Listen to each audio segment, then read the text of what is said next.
YouTube channel delete করার জন্য প্রথমে আপনি ইউটিউবে যাবেন। এবার কোন জিমেইলে চ্যানেল ক্রিয়েট করা আছে সেটা আগে দেখে নিবেন। এবার আপনি জিমেইল অ্যাপে আসবেন। এবার এখান থেকে ওই জিমেইলটা সিলেক্ট করে নিবেন।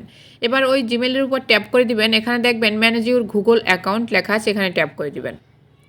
এবার এরকম একটা অপশন আসবে, এখানে দেখেন ডাটা অ্যান্ড প্রাইভেসি বলে একটা অপশন আছে, এখানে ট্যাপ করে দিবেন। এবার এখান থেকে নিচের দিকে আসবেন, ডিলিট এ গুগল সার্ভিস, এখানে ট্যাপ করে দিবেন। এবার এখান থেকে দেখবেন যে এই তিনটা অপশন আসবে। এখানে অনেকগুলো অপশন আসতে পারে, যেহেতু আমরা ইউটিউব চ্যানেল ডিলিট করার জন্য আসছি, তো এখান থেকে আপনি এই যে ইউটিউবের পাশে যে ডিলিট অপশনটা রয়েছে এখানে আপনি ট্যাপ করে দিবেন।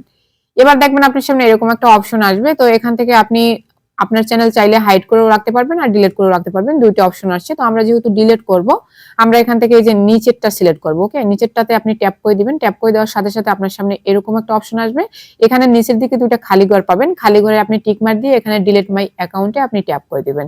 এবার কিন্তু আপনার সামনে এরকম একটা অপশন আসবে, এবার এখানে আপনার জিমেলটা কনফার্ম হওয়ার জন্য এই খালি ঘরটার মধ্যে আপনার সেই জিমেলটা আরেকবার দিয়ে দিবেন। উপরে কিন্তু জিমেলটা দেখাচ্ছে, আমি এটা হাইড করে রেখেছি আমার প্রাইভেসির জন্য, ঠিক আছে। জিমেইল লেখা হয়ে গেলে ডিলিট মাই কন্টেন্ট আপনি এখানে ট্যাপ করে দিবেন, তাহলে কিন্তু আপনার অ্যাকাউন্টটা এখান থেকে একদম পার্মানেন্টলি ডিলিট হয়ে যাবে। এবার আপনি আবার ইউটিউবে চলে যাবেন, দেখেন অলরেডি কিন্তু আমাদের চ্যানেল ডিলিট হয়ে গিয়েছে।